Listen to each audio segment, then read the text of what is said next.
안녕하세요. 저는 중랑구 살고 있는 40대 중반의 전업맘이에요. 아무리 세상에 시어머니와 싸워도 빨간 줄 긋게 만든 며느리는 거의 없을 것 같네요. 세상 순하게 살아온 제가 독한 며느리가 되어 시어머니를 재판까지 보내드렸네요.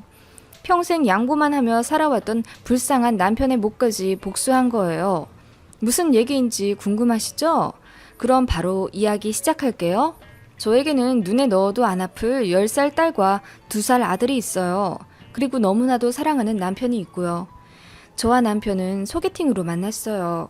제 직장 선배가 중국어 학원 다니며 친하게 지내게 된 동생이 있는데 저와 성격도 잘 맞을 것 같고 무엇보다 잘생겼다며 한번 만나보라는 말에 술 한잔 가볍게 해볼 생각으로 부담 없이 나간 자리였어요. 솔직히 진짜 잘생겼더라고요. 잘생겼는데 심지어 착하기까지 했어요. 저만 반했다기보단 서로에게 반해서 급속도로 사이가 진전됐어요. 그렇게 만난 지 3개월 만에 저하고 조금 사귀다 헤어지는 사이 말고 진지하게 만나고 싶다면서 결혼을 전제로 만나보자고 해서 저 역시 같은 마음으로 사귀게 되었죠. 남편은 제가 엄마 같아서 좋았다고 하더라고요.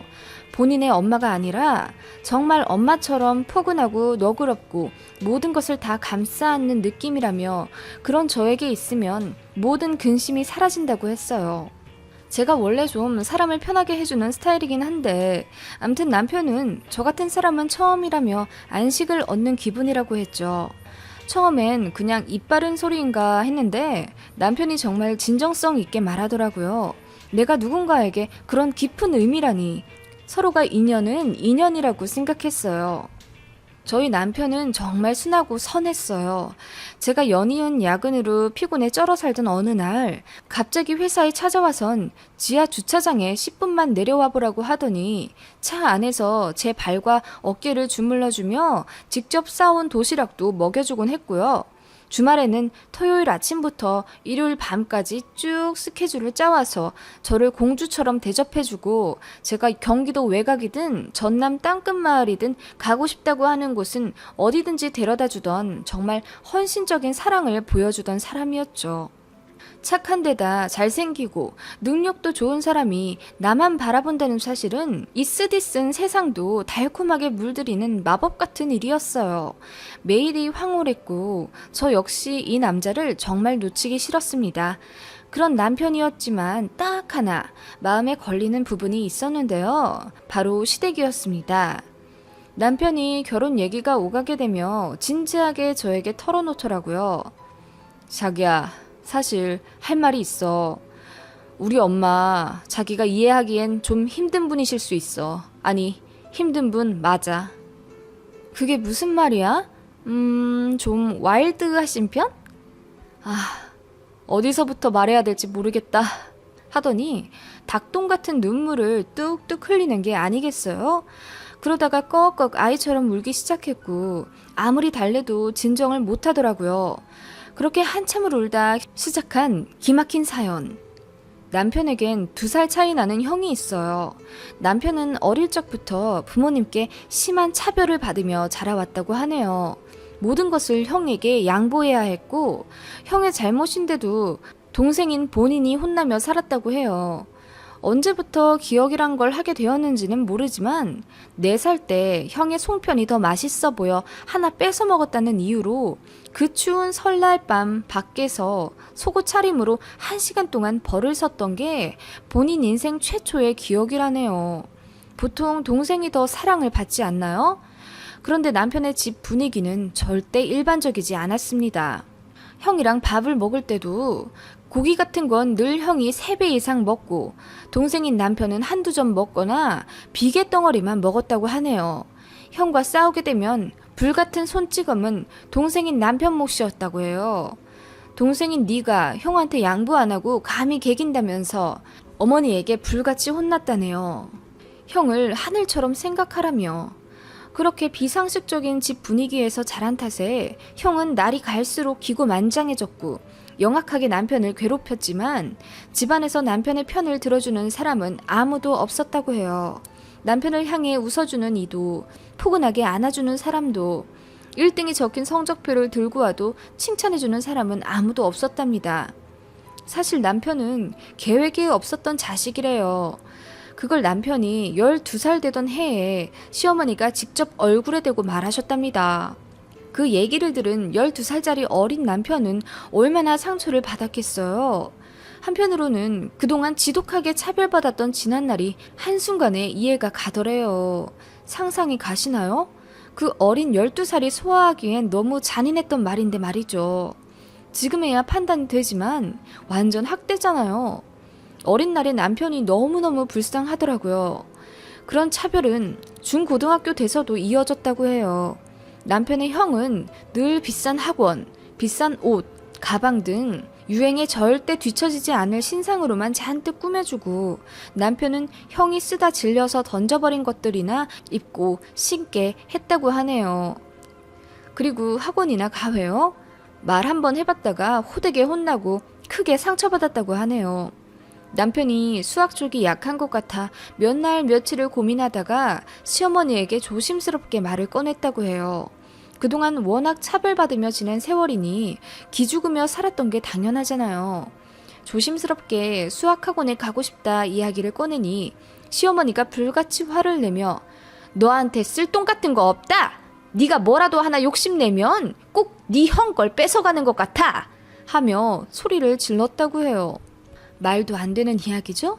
정말이랍니다. 형에게 들어갈 지원을 동생인 남편과 나눠 갖게 되는 걸 죽도록 싫어하신 시어머니셨다고 하네요. 남편이 미운 짓을 해서 미워하시는 게 아니라 그냥 존재한다는 이유로 미워하셨던 거죠. 그런 시어머니를 시아버지는 전혀 막지 않았다고 하네요. 말 그대로 방관했던 거죠. 아니, 가정에 전혀 관심이 없던 사람이라고 합니다. 바람도 많이 피워 집에도 거의 들어오지 않았고 심지어 생활비도 책임지고 벌어오지 않아 실질적 가장 노릇을 한 건 시어머니라고 하세요. 그래서 참다 못해 이혼하려고 했었는데 어쩌다 보니 남편을 임신하게 되어 이혼을 못하시게 된 거죠. 그런데 낳고 보니 남편이 그 가증스러운 시아버지랑 똑같이 생겼답니다. 크면 클수록 더 시아버지랑 닮아가니 그렇게 죽일 듯 미우셨던 걸까요? 아무튼 남편은 그런 학창시절을 보냈고 시어머니에게 인정받아 보려 죽도록 공부해서 성적만은 늘 최상위권을 유지했다고 해요. 학교에서 친구들과 선생님에게 예쁨도 많이 받았지만 가슴은 뻥 뚫린 듯 허하기만 했대요. 담배를 피워볼까, 술을 입에 대볼까, 좀 논다는 친구들과 오토바이를 타면 스트레스가 좀 풀릴까 싶은 유혹도 많았지만 혹시라도 자신의 비행 때문에 어머니로부터 영영 버림받을까봐 간당간당한 외줄타기를 하고 있는 느낌 속에 살았던 남편은 그렇게 답답함을 꾹꾹 눌러 살았다고 하네요. 그렇게 홀로 힘으로 명문대에 합격했지만 시어머니는 등록금을 주지 않으셨대요. 형이 재수를 하고 있다는 이유 때문에요. 형도 대학에 못 가고 있는데 너 혼자 잘 되면 형 앞길 막는 거라며 절대 돈 안 줄 거라고 하셨다네요. 그래서 울며 겨자 먹기로 남편도 1년 재수를 택했고 24시간 패스트푸드 자정 알바를 하며 낮에는 공부하고 밤에는 일하는 지옥 같은 시간을 보냈다고 해요. 어쩐지 공부를 그렇게 잘하는 사람이 재수를 했다니 남편에게 무슨 남모를 사연이 있나 했거든요. 그렇게 스스로 돈을 벌어 재수 성공해 명문대에 다시 입학했는데 또 모든 대학에 떨어져 삼수. 아주버님은 결국 대학 포기하고 어느 작은 중소기업 생산직으로 일찌감치 취업해 들어갔다네요. 시어머니는 혼자만 대학에 잘 간 남편이 꼴도 보기 싫다며 매일같이 화풀이 하다가 짐 싸서 나가라고 했고 그렇게 남편의 이른 독립이 시작되었다고 해요. 남편이 마음의 준비 없이 혼자 살게 되자 우울증이 발현했고 그렇게 찾은 신경정신과에서 상담으로 남편의 심리 깊숙한 곳에 있는 시어머니와의 갈등을 수면 위로 꺼내게 된 거죠. 남편은 대학에 다니며 수많은 상담 치료 끝에 심리적, 정서적 안정을 많이 되찾았다고 해요. 그 전에는 웃어도 웃는 게 아니었다고 하던데 어느 순간부터는 작은 것에 비로소 행복을 느끼었다고 해요. 모든 게 본인 때문이라며 자책하는 날도 많았고 시어머니와의 관계에 본인이 태어나지 말았어야 했는데 태어난 게 잘못이라고 은연중 생각하고 있었기에 자존감도 바닥이었답니다. 그런 상처들을 열심히 스스로 치유해 나갔던 거죠. 장하게도. 이야기가 끝나자 저도 그만 펑펑 울며 남편을 끌어안았어요. 그런 남편을 평생 지켜주어야겠다고 생각했습니다. 그렇게 시작한 결혼 준비. 예상대로 시어머니는 정말 독하디 독하신 분이셨어요. 남편이 결혼하고 싶다고 얘기하자 그래, 네 맘대로 하고 돈 달라는 말만 말아라. 네 형이 자리를 못 잡아서 너 줄 돈은 한 푼도 없다. 이러셨다네요. 뭐 그렇게 반쪽이 비어 허전한 듯한 결혼 준비가 시작되었고 어른의 결정이 필요한 부분은 모두 저희 친정에서 도와주셨어요. 저희 친정 부모님은 원체 성격이 너그러우신 분들이고 웃음도 많으세요. 공감 능력도 좋으신 분이라 위로도 잘 해주셨고요. 제가 남편의 성장 과정을 대략 이야기해주자 너무나도 대견하게 상처를 잘 극복했다며 남편을 토닥여 주셨고 그런 남편이 흐느끼며 저희 친정 부모님께 평생 잘하겠다고 약속하더라고요. 결혼식장에서도 남편은 시댁 쪽보단 저희 친정 부모님께 더 눈을 두고 연신 미소 짓더라고요. 시부모님들 표정은 뭐 그냥 무표정으로 일관하셔서 제가 다 무안했었죠. 외람된 말이지만 신혼집 구할 때도 저희 부모님만 금전적으로 도움 주셨고 시댁에서는 한 푼도 주시지 않으셨어요. 그렇게 저희 결혼 생활이 시작되었어요. 다행인지 불행인지 시댁과 연락도 왕래도 거의 없게 되었습니다. 남편도 먼저 연락하기 싫다고 저보고도 연락하지 말라고 했고 시댁에서도 마찬가지셨어요. 명절에 올 필요 없다고 그냥 알아서 잘 살으라 하셨죠. 허전함도 잠시 완벽한 가정을 이룬 남편은 매일을 황홀하게 행복해했고 저희 친정 부모님과의 관계에 최선을 다하며 저와 가정을 잘 이뤄갔어요. 그렇게 결혼 12년을 보내며 예쁜 첫째 딸과 막둥이 아들을 낳았어요. 사실 너무나 간절히 둘째를 원했는데 잘 안 생기더라고요. 포기하던 차에 기적적으로 둘째가 생겨 저희 가족 모두 뛸 듯이 기뻐했어요. 그런데 제가 임신하면서 임신성 당뇨에 걸려 엄청 고생했고 아이 낳으면서도 죽을 고비를 몇 번이나 넘겼습니다.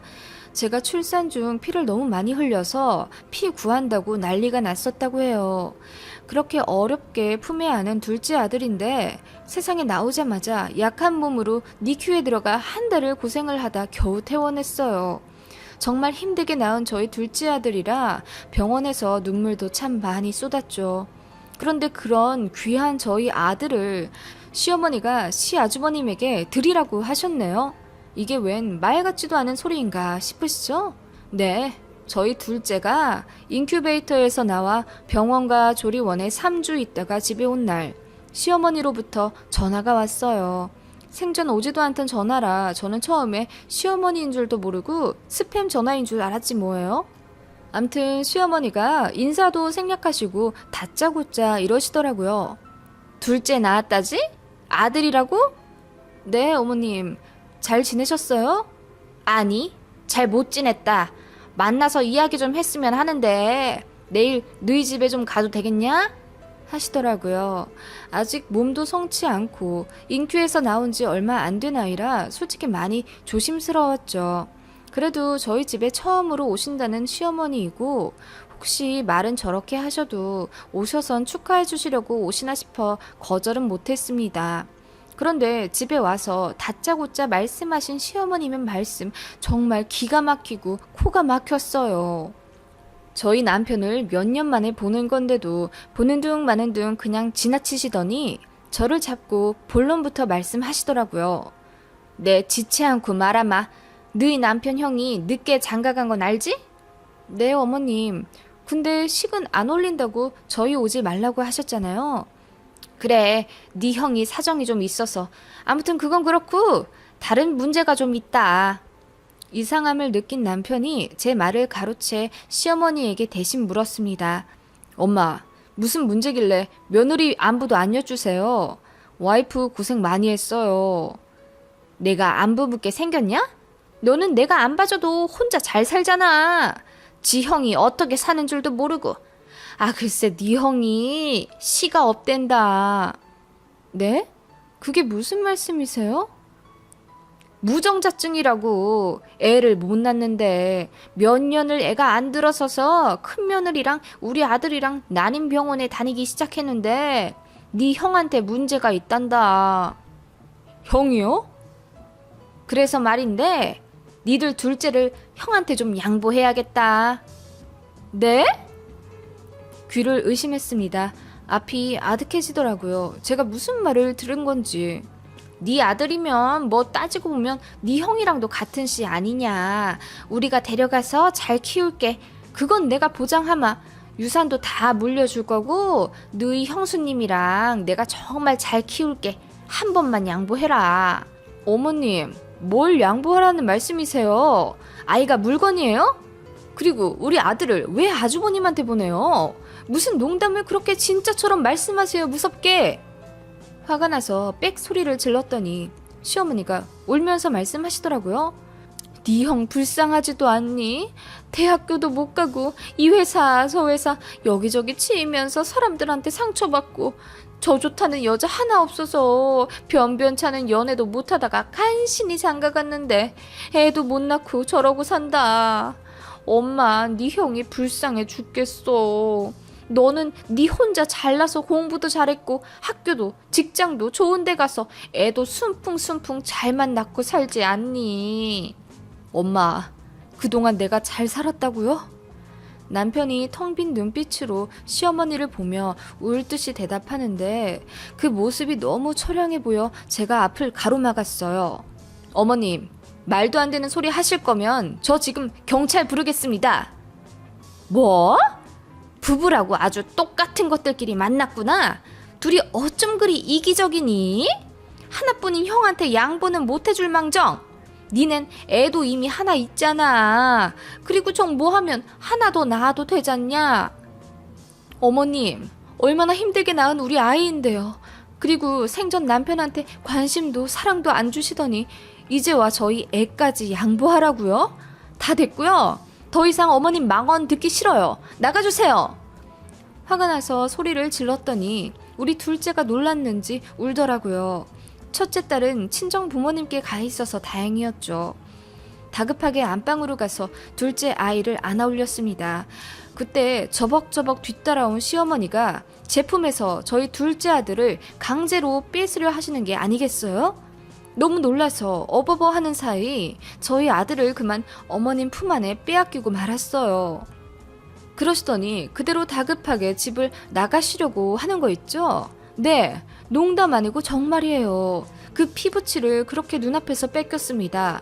남편과 저 동시에 소리를 지르며 아이를 뺏으려고 실랑이를 벌였어요. 그 와중에 아이는 불편한지 있는 힘을 다해 울고 있고요. 지금 생각하면 정말 미안하네요.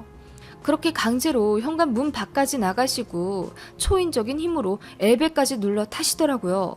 저희 셋 모두 엘베 안에서 뒤엉켜 말리고 밀고 난리도 아니었습니다. 그렇게 1층에 도착한 엘리베이터.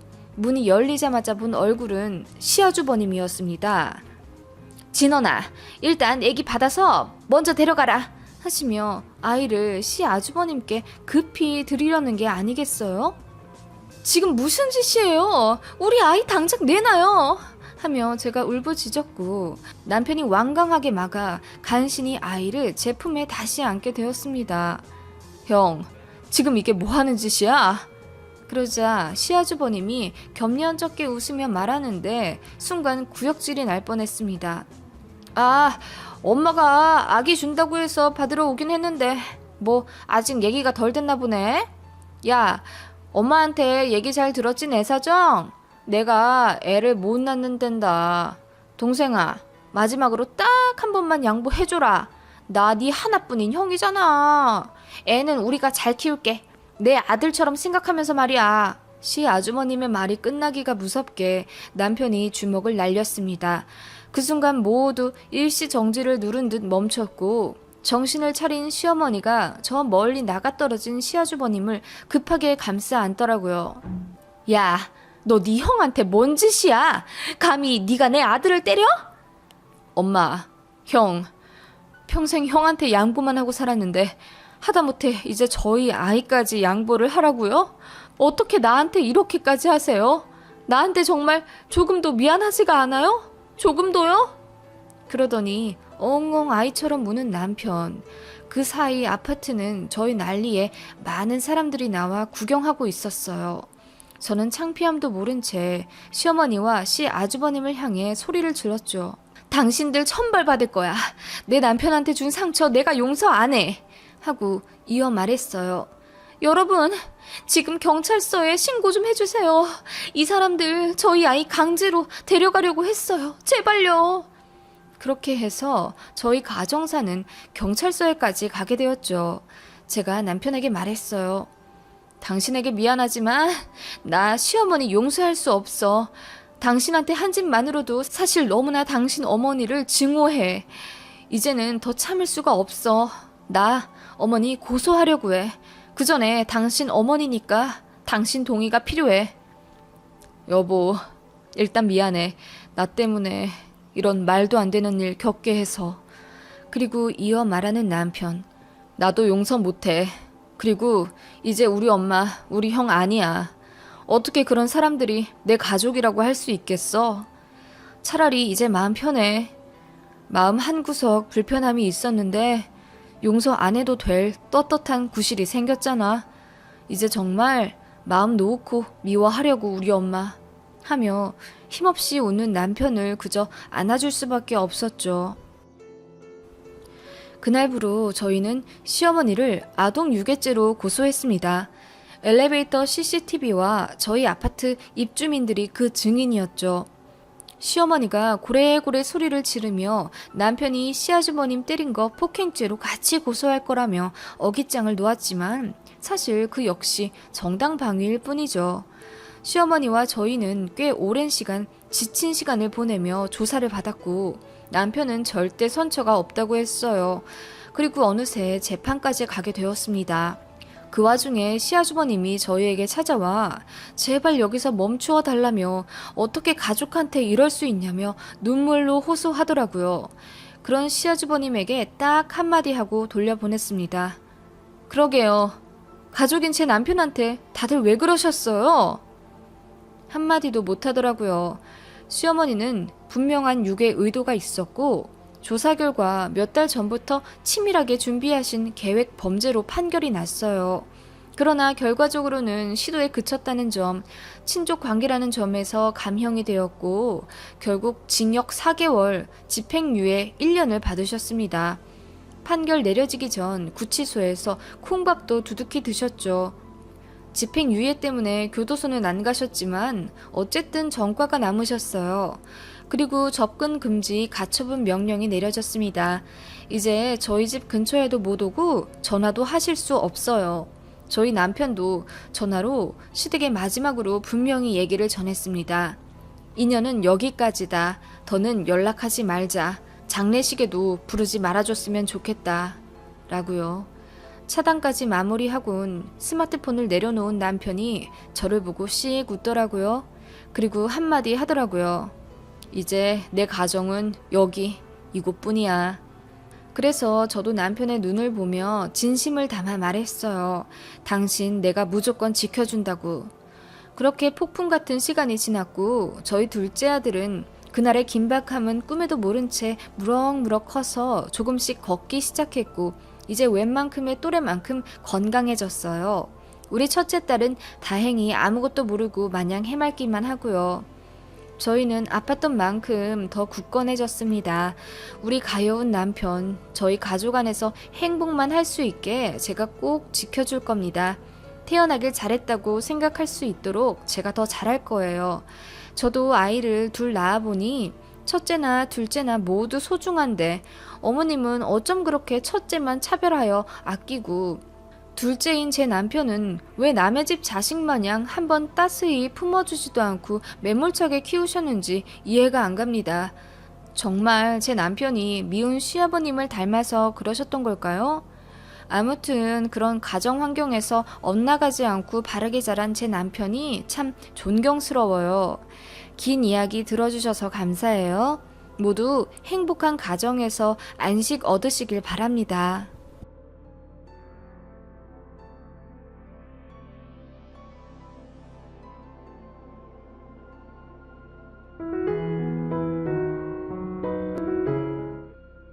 안녕하세요.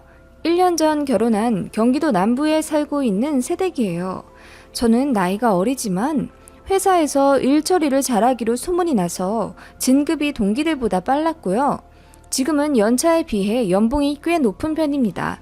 연봉은 4천 정도예요. 결혼하기 전에는 남는 시간이 아까워 집에 오면 컴퓨터로 부업을 했고 그 수익이 월 200 정도였거든요. 꽤 벌었기에 한 달에 500만 원 이상은 저축했어요. 남편과 결혼할 때쯤엔 저 혼자 모은 순수 자금이 한 2억 정도 되었었죠. 제가 이렇게 돈을 모을 수 있었던 건 다 저희 친정 덕분이에요. 결혼하기 전까지 친정에서 살며 대학교도 다니고 직장도 다녔는데 제가 어느 정도 돈을 벌기 시작하면서 집에 생활비를 50만 원 정도 드리려 하자 엄마가 한사코 거절하셨어요. 딸내미가 힘들게 번 돈인데 그 돈 모아 제가 사고 싶은 거 사고 나중에 결혼할 때 가져가라고 하셨죠. 저희 집은 지금은 평범한 경제 수준에 속하는 축이에요. 아버지는 인쇄소에서 30년 일하셨고 엄마는 평생 전업주부를 하셨죠. 저희 가족은 어릴 때부터 친구들이 부러워할 정도로 화목한 편이에요. 친정아빠는 가부장적인 면이 전혀 없으셔서 일 안 하시고 집에 계실 땐 친구분들도 잘 안 만나시고 저희 남매들과 항상 시간을 보내셨어요. 전국 지도를 닳도록 보시며 우리 가족 여행할 곳을 끊임없이 고민하시고 시간이 날 때마다 저희에게 더 많은 세상을 보여주시려 노력하신 자상하기로는 최고인 아버지와 어머니였습니다. 저희 남매 모두 어렸던 시절에 한번 집주인한테 전세금을 떼먹혀 엄청 고생했던 사건이 있었다고 합니다. 그때 모두 허리띠를 졸라매야 했음에도 저희 남매들에게 전혀 티내지 않고 당신들께서 희생하시며 묵묵히 저희를 키워주셨어요. 저희 앞에서 돈 때문에 싸우는 모습 보이신 적도 단 한 번도 없으십니다. 지금 생각하면 대단하신 분들이에요. 정말 심각하게 쪼들렸을 시기에는 저희 남매에게만 밥을 해주시며 친정 엄마와 아빠는 배부르시다고 안 드시곤 저희 모두 잠들었을 때 근처 두부공장에서 받아온 비지를 김치에 비벼 드시며 배를 채우시는 걸 봤어요.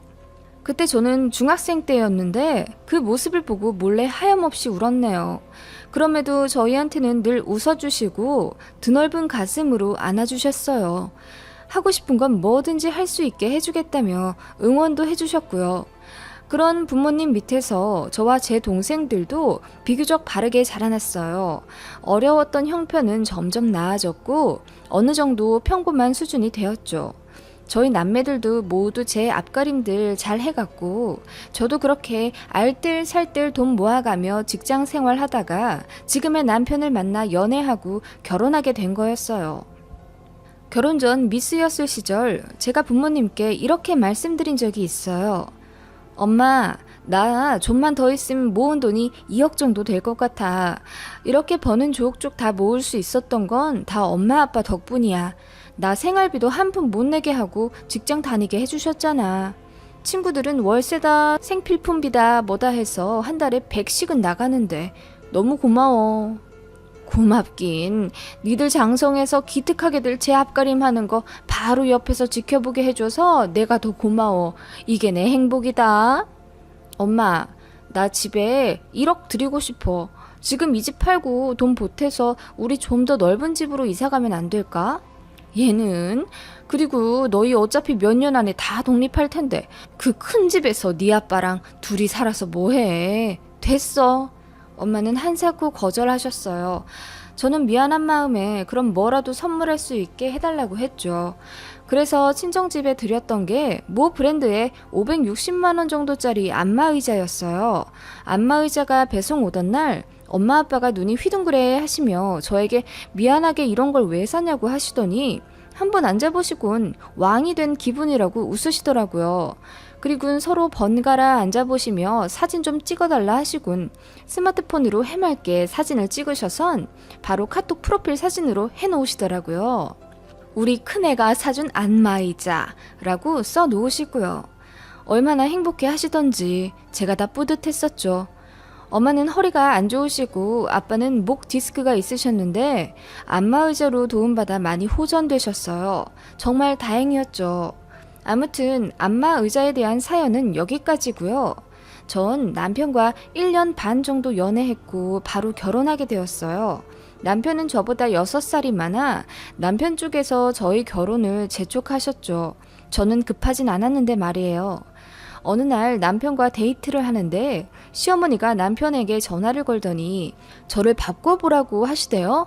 받았더니 다짜고짜 예, 결혼할 생각이 없으면 우리 아들 놔줘. 나이는 차가는데 이러다 헤어지면 우리 아들 평생 노총각으로 살다 죽을 수도 있잖니. 그럼 네가 책임질 거냐? 하시더라고요. 남편이 아니 엄마 무례하게 무슨 말씀이세요? 하며 급히 전화를 끊었던 일이 있네요. 시어머니는 정말 말을 거르지 않고 막 하시는 분이셨어요. 당신 말로는 본인이 시원시원하고 뒤끝없다. 애둘러 돌려 말하는 것보단 당신처럼 직설적으로 말하는 게 솔직한 거라며 상처 주실 법한 말씀을 많이 하시곤 했죠. 그 전화는 정말 황당한 에피소드였어요. 이대로 이 집에 들어가면 시집살이 하는 거 아닌가 싶은 걱정도 들었지만 남편이 절대 그럴 일 없게 해주겠다며 호언장담했고 시어머니만 빼면 시아버지는 좀 무난하신 편이라 완벽한 시댁이 어디 있겠어 하며 결혼했었어요. 남편네 집은 저희 집보다는 여유 있는 편입니다. 시부모님이 동네에서 잘 나가는 문구점을 20년 동안 하셨는데 순수익 월 600에서 700 정도 된다고 하셔요. 저희 결혼할 때는 2억을 지원해 주셨어요. 남편은 공부하는 시간이 길었기에 모은 돈이 거의 없었어요. 그래서 저는 제가 모은 2억으로 결혼자금에 보탰죠. 저희는 그렇게 합친 4억으로 20평대의 신축 빌라를 자가로 샀어요. 그런데 시어머니께서 자꾸 우리가 사준 집, 우리가 해준 신혼집 이러시는 거예요. 엄밀히 말하면 시댁에서 돈을 보태주신 건 맞지만 제 돈도 반 들어가 있는데 말이에요. 그러시면서 어찌 친정은 돈을 한 푼도 안 주실 수가 있니? 하시며 비아냥거리셨어요. 그래서 제가 말했죠. 보태주신 건 감사하지만 저도 딱 반만큼 돈 대여 이 집 사게 됐는걸요. 그리고 제가 돈 모은 건 다 친정 덕분이에요. 친정에서 보태주신 거나 다름없어요.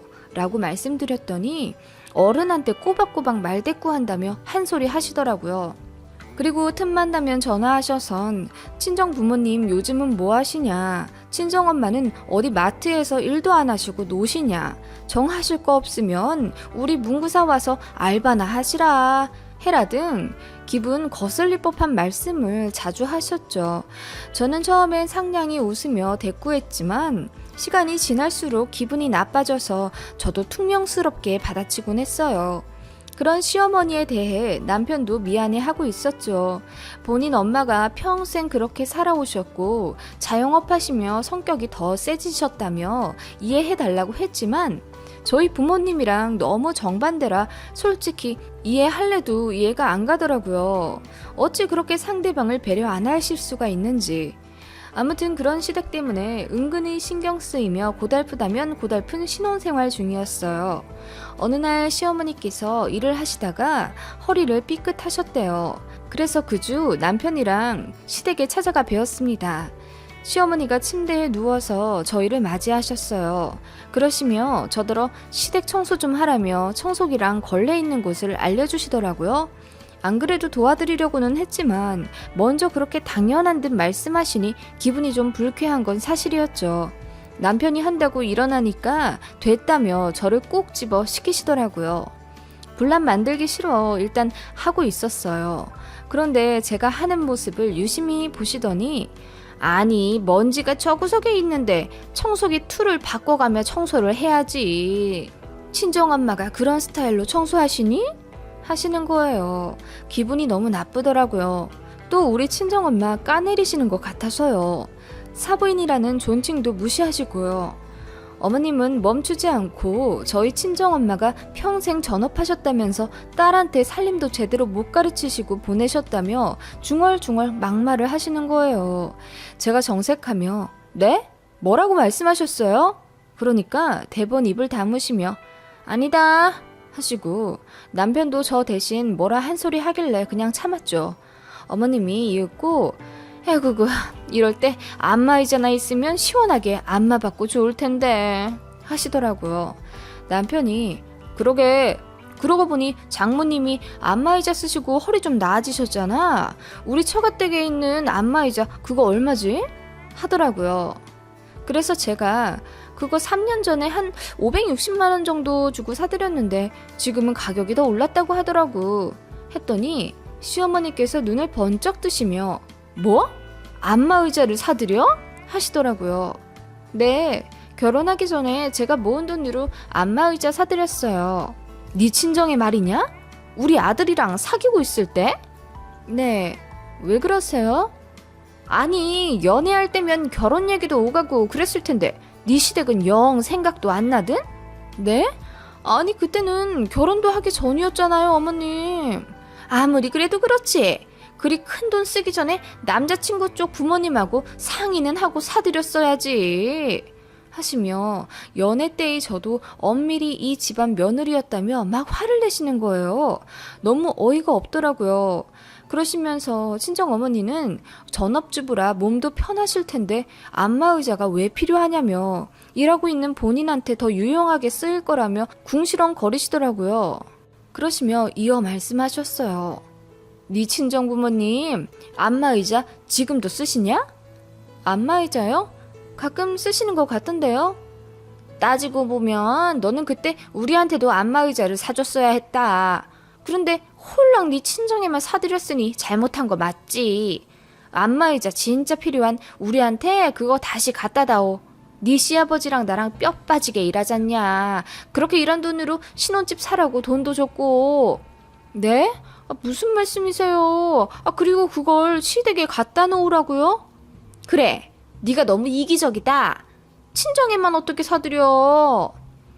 저희 친정에는 그럼 뭐라고 하고 그걸 도로 가져오나요? 제 입장이 너무 난처한데요, 어머님?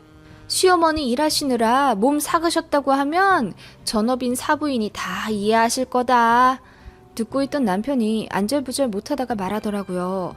아니 엄마. 필요하면 우리가 사드릴게요. 그걸 어떻게 처가댁에서 도로 갖고 와. 우리 보너스 남은 거 한 200 정도 있잖아? 맞춰서 사드릴게. 요즘 저렴해도 성능 좋은 거 많아. 아니, 얘 가격이 무슨 상관이야. 내 거는 100이든 200이든 중고든 상관없어. 나는 그냥 몸이 안 좋아서 안마의자가 필요한 거라고. 어머님, 정말 안마가 필요하신 거죠? 다른 이유는 없으시고요. 그래, 집에서 노시는 분이 무슨 안마의자를 쓰시니? 혹시라도 나중에 너희 친정엄마가 일하시게 되면 그때 뭐 1,000만 원이든 2,000만 원짜리든 사드려라. 내 아무 말 안 할 테니. 하시더니 호호호 웃으시더라고요. 남편이 그런 시어머니를 말렸지만 저는 알겠다 하고 집으로 왔습니다. 그리고 집에 오자마자 친정에 전화 드렸어요. 안마의자 가져가야 한다고. 친정엄마가 놀라셔서 자초지종을 물으셨지만 저는 도저히 자세히 말씀드릴 수 없었어요. 시어머니가 친정엄마를 무시하시는 발언을 하셨다는 걸 아시면 당신의 기분이 상하신 것보다는 딸이 시댁에서 안 좋은 대우를 받는다는 걸 느끼시고 근심을 얻으실까봐 말하지 않기로 했죠. 그래서 저는 이렇게 말하기로 했어요. 엄마, 그때 사드린 안마의자가 리콜 대상이라네. 다음 주에 기사님이 안마의자 가지러 오시면 문 열어드리면 돼. 새거 오면 받으시고요. 아니, 지금도 충분히 멀쩡하게 쓰고 있는데 뭐가 잘못됐다냐? 엄마, 무조건 받으세요. 저 바빠요. 끊어요. 하고 남편에게 말했습니다. 우리 저번 달 보너스 200 받은 거 있지? 거기에다 지금 주식계좌 수익 난 거 1,000만 원 정도 있잖아. 그거 전부 합쳐서 친정에 안마의자 새로 사드리려고. 여보, 솔직히 나 기분 나빠서 시댁 연이라도 끊고 싶은 심정이야. 당신도 알지? 어머님 말씀 심하게 하시는 거. 그동안은 나 무시하셔도 참았는데 우리 엄마, 아니 우리 친정 이렇게 깔보시고 함부로 하시는 거 나 더 이상은 못 참겠어. 이거 당신이 이해 안 해주면 우리 가치관 많이 다른 거라고 생각하고 애 들어서기 전에 이혼할 거야. 이혼 이야기까지 진지하게 하니 남편이 까무러치게 놀라더니 미안하다고 사과했어요. 그리고 제가 하고 싶은 대로 하라고 했죠. 안마의자 대리점에 가서 신상만 보여달라고 말씀드렸어요. 그리고 1,200만 원대로 상품을 골랐어요. 사은품도 어마어마하더라고요. 상품권 50만 원에 최신 드라이기까지. 사은품은 제가 챙겨서 시댁에 갖다 드렸어요. 어머님이 이게 웬 선물에 상품권이냐 하시며 좋아하시길래 말씀드렸죠. 어머님, 저번에 어머님께서 친정엄마가 일하시면 1,000만 원이든 2,000만 원이든 안마의자 좋은 거 사서 보내라고 하셨잖아요. 그래서 1,200만 원짜리 골라서 사드렸는데 사은품으로 온 거예요. 뭐? 1,200만 원? 너 미쳤니? 미치다뇨. 어머님이 말씀하신 거잖아요. 그냥 한번 하신 소리였어요. 아니 그건... 그리고 뭔 일을 하신다는데? 집 근처로 일 다니신 지 2년 정도 되셨는데요? 그걸 왜 말 안 했어? 안 물어보셨잖아요. 아무튼 어머님 말씀대로 일하시는 친정엄마 허리도 안 좋은데 고생하시니 말씀대로 새 거 좋은 걸로 사드렸어요. 저 말 잘 듣죠? 아니 너는 정말... 그리고 어머님은 가격 상관없이 그냥 안마의자가 필요하신 거라면서요. 중고도 괜찮으시다더니. 근데 남편 말 들어보니 어머님 안마의자 잘 쓰지도 않으신다던데 정말이세요? 필요 없으시면 저희 주세요. 저희 신혼집에 갖다 놓게요. 저희도 둘 다 일하느라 힘들거든요. 뭐? 아니 그래도 1,200만 원짜리를 그렇게 턱턱... 어머님이 말 함부로 하시는 분도 아니고 당연히 그 정도 사이즈로 통 크게 생각하시는 줄 알았는데요. 어머님께서 한 입 갖고 두 말 하시지도 않고요. 그리고 원래 말씀대로 어머님은 원체 시원시원 하시잖아요. 저희 친정 무시하시는 경솔하신 분도 아니고요. 했더니 얼굴이 울그락불그락 하시며 말도 제대로 못 하시더라고요.